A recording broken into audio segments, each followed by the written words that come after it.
O ser humano nasce já com um poder especial e esse poder pode ser usado em duas vertentes, de fazer o bem, assim também como o mal. E dentro desse poder tem aquilo que chama-se de feixes de perseguição espiritual, que é um mal que todos nós que vivemos na Terra carregamos como seres vivos. Então, o que acontece? É conhecido por uma questão básica que o nosso Pai é o nosso Deus na Terra. Ele é que consegue nos dar a sombra de segurança.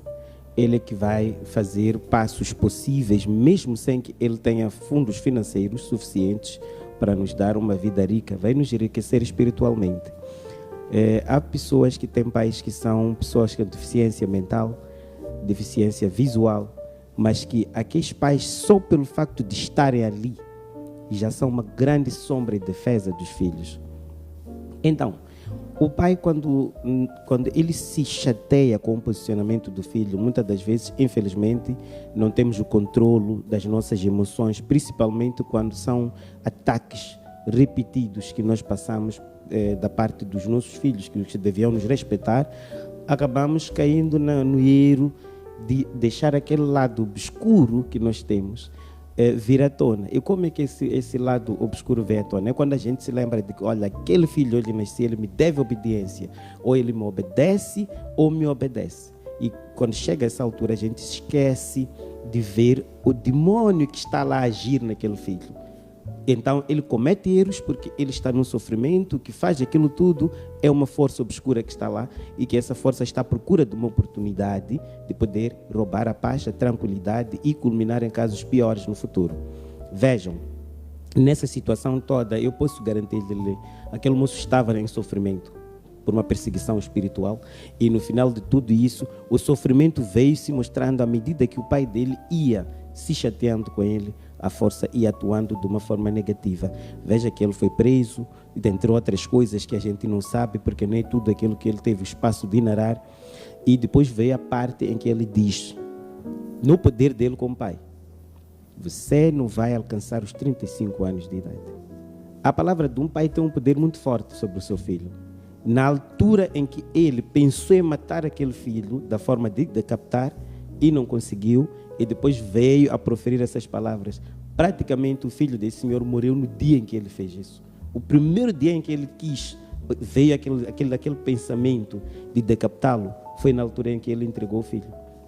E quando já vem a confirmá-lo, que ele não ia chegar aos 35 anos, praticamente ele estava a selar o pacto da vida daquele jovem, e o que depois veio realmente a acontecer.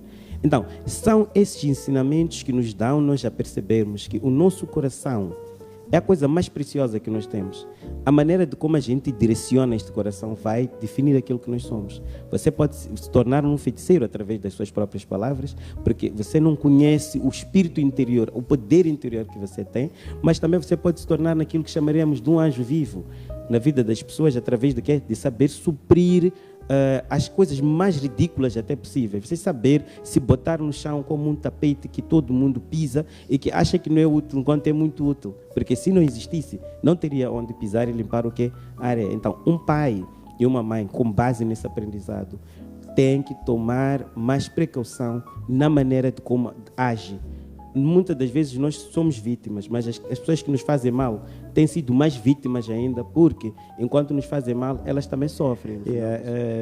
Mas é verdade, numa nota séria, nós temos que saber que cada criança que a gente nasce carrega um fardo novo, mas carrega o maior fardo daquilo que nós temos como histórico familiar. Há famílias que já nascem com uma perseguição forte, que criam um azar que você não imagina. E eu, como pai, que nasci aquela criança, tenho que fazer de tudo mesmo para botar o meu papel de pai acima de tudo, que é a parte que deverá me fazer engolir até o impossível de se engolir. Tem pais que têm filhos assassinos, filhos que até violaram suas próprias irmãs e mataram-nas, mas que não foram tirados do vínculo familiar. Foi uma situação dolorida, que é uma situação que nós sabemos que não morre, mas depois de um tempo, as pessoas criaram uma forma de se reeducar a viverem e continuarem o caminho em frente, porque os males estão aqui na Terra para serem vividos por nós. Então, o que eu posso tentar, de uma certa forma, fazer é criar uma imagem nova de podermos, nós que ainda não caímos nessa situação, mas que apontamos dedos aos nossos filhos, não gostamos de certos comportamentos que eles fazem e que não nos damos tempo de procurar perceber o que pode estar a acontecer com aquela criança. Estão a perceber? E vermos uma forma de ajudarmos, ao invés de corrermos logo para o julgamento, porque o julgamento é que depois vai culminar num filho azarado, vai fazer do pai ou dessa mãe uma feiticeira ou um feiticeiro, porque a criança está no sofrimento e nós não estamos a dar o que? A atenção correta de perceber que aquela criança queria se portar bem como filho, mas não está a conseguir, e nós é que devemos pegar aquilo ali nas rédeas e mostrarmos o caminho para que ele possa vir a ser bem-sucedido. Há muitas crianças que sofrem de traumas fortes até hoje por causa de questões de não terem acompanhamento paternal.